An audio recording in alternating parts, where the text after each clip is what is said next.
The setting is in the 1864 United States presidential election. The Republican nominee, President Abraham Lincoln of Illinois, runs in favor of national stability during the war, as well as promoting anti-slavery policy. The nation is in the midst of an incredible growing pains as the majority of the southern states have exited from the Union and risen up in the name of slavery. A very important piece of the puzzle to note is that Abraham Lincoln's vice president is Andrew Johnson.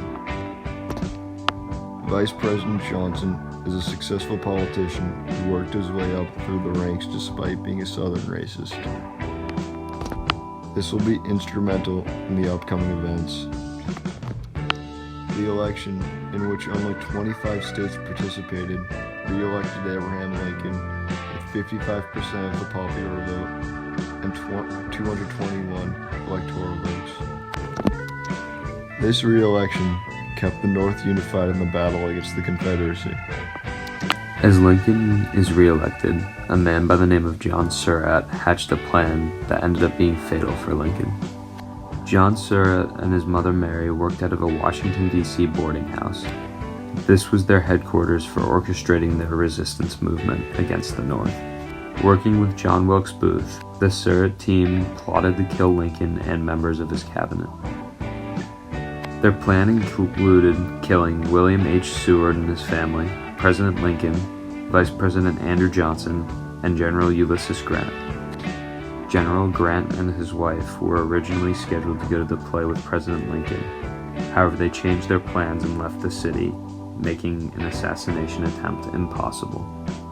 Secretary of State Seward and 3 members of his household were stabbed, but none of them were fatally wounded. Vice President Andrew Johnson was spared when his assigned murderer drunkenly lost his nerve in the lobby of the hotel.